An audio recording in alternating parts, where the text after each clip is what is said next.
with the absence of the Chinese President Xi Jinping and also the Russian President Vladimir Putin. I would also like to invite our principal diplomatic correspondent, Siddhant Sibal, into the discussion. Now, Siddhant, the first session of the G20 session on the theme One Earth has commenced. We have the world's top leaders gathered here in New Delhi, but glaringly, the two leaders that are missing from the summit are the Chinese President Xi Jinping and the Russian President Vladimir Putin, which was clearly pointed out and rather dealt upon by Molly and Bhairavi. Talk to us as to how will their absence impact the summit?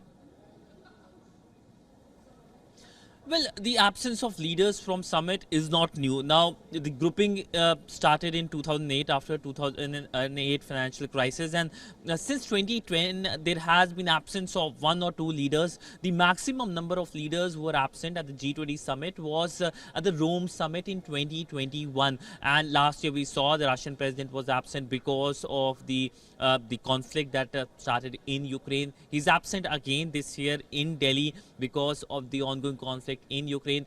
What is perhaps glaring and that is making headline is the absence of the Chinese President Xi Jinping. Now, he hasn't given any reason when it comes to why he's absent from the summit. The last time a Chinese president was absent in person at a G20 summit was at the Rome summit, again 2021. But yet we saw that how the Chinese president addressed it virtually because of the COVID pandemic. But this time around he has sent Premier Lee. There is no reason given. It was just one-line announcement.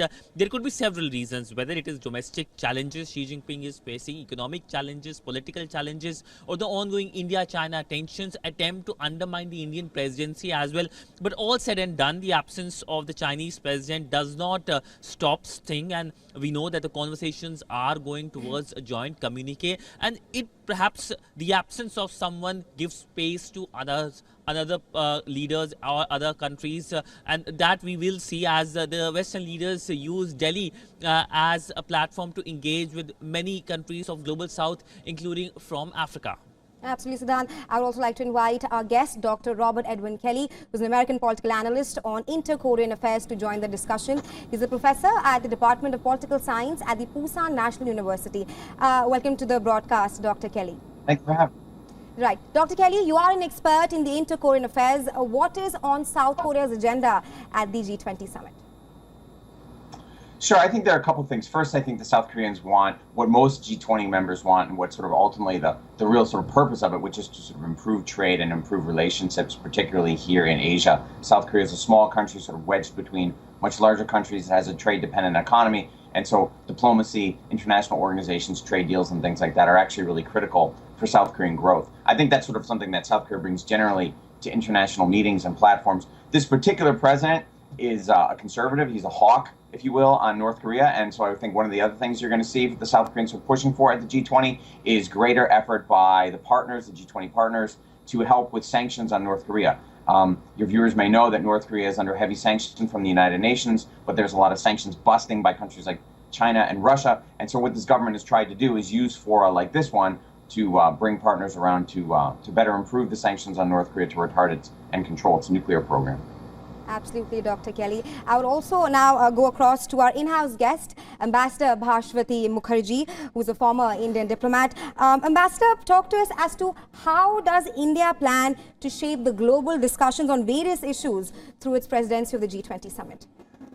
Well, I'd like to begin by saying that as far as India is concerned, our Prime Minister had right from the beginning said that the G20 theme would be Vasudhaiva Kutumbakam.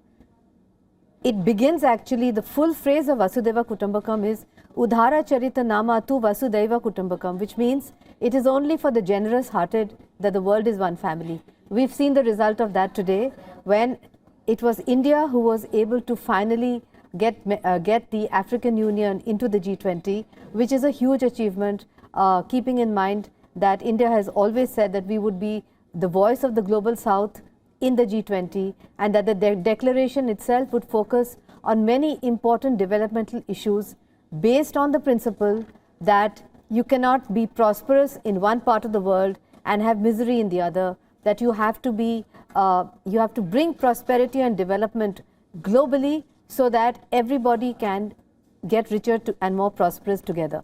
This we will see in the New Delhi Declaration, where there are many important initiatives orchestrated by India, which would be articulated there. And this would include, for example, the digital initiative. There is also talk about a global biofuel initiative, etc. So all this in the course of today and early tomorrow we would see. And we have been also able to get some important players invited to the summit. As we saw yesterday, we had the Mauritius Prime Minister, we have the Bangladeshi Prime Minister, etc. And now, of course, the African Union. So we do expect a really good takeaway from this summit. And the news reports coming in from foreign channels this morning that I saw were extremely complimentary about India's welcome, the way the delegates were made comfortable, and the international media seems to be very upbeat about the outcome of the G20 summit in India, and that is itself a very positive sign. Absolutely, Ambassador. There will be a host of topics that will be discussed, like you mentioned, in the course of next 2 days, from global trade, investment to healthcare. I will also now cut across to our guest, Dr. Kelly. Dr. Kelly, I also want to mention here that just ahead of the summit, South Korea had launched an ad campaign highlighting friendship between India and South Korea. Talk to us about how the G20 summit will enhance the India-South Korea partnership going forward. Yeah, I think South Korea's ambitions in South Asia are really sort of twofold. First, economic, and the second is diplomatic or strategic. That is to say that South Korea, as I mentioned before, South Korea is a big exporting state, and India, of course, is a gigantic market, right? I mean, India's population is enormous. India's economy is growing pretty rapidly, right? It's growing faster than China now, which means India is an attractive place to export, not just for South Korea, but for many places. And so this is something that South Korea is keen to get in on, particularly South Korean electronics, like phones and cars and stuff like that. Your viewers, maybe own some of those things already. And the other big issue is that, as China rises, as the relationship in East Asia sort of polarizes, if you will, between the U.S. and China, with U.S. allies like Japan and South Korea kind of on the U.S. side, right? There's increasing interest in countries like Japan, the U.S. and South Korea in India as a counterbalance to Chinese power. And of course, this is a big discussion in India, right? And so the South Koreans and the Japanese and the Americans are all kind of looking, sort of pull India along, if you will, into at least balancing or containing a little bit, Chinese ambitions in Asia. Absolutely, Dr. Kelly. Coming back to you, Ambassador, we spoke about the issues that will be discussed in the course of next 2 days, but till what extent will the divide among the G20 member nations impact the outcome? There is only one divide, which is how to find consensus language on the Russia-Ukraine conflict.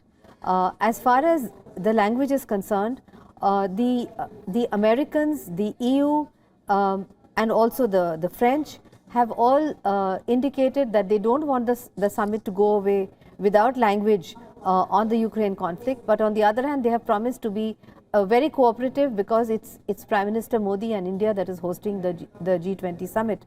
The fact that Xi Jinping has decided not to come, and there are many interpretations on why he's not coming, actually makes it easier for his representative, the Chinese premier, to perhaps accept language which he may not have been able to accept when he was, if he would have been here.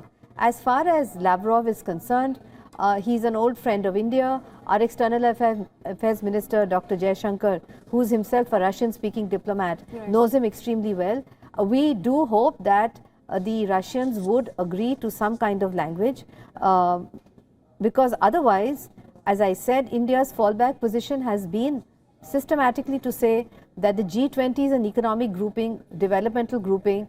If there is an issue, a political issue, on which the permanent members of the Security Council are unable to find language, how would they expect the G20 to find acceptable language if there is rigidity on both sides? So we have to wait and see how it plays out. In my experience of international conferences, there have been many more, much more difficult issues on which at the midnight hour a consensus has been found. So we just have to hope and wait until the last minute to see whether that elusive language will find agreement. Absolutely, Ambassador. We'll have to wait and see what happens on the final day of the summit. But thanks very much for joining us in WION, and thank you, Dr. Kelly, as well, for joining us in WION at this hour.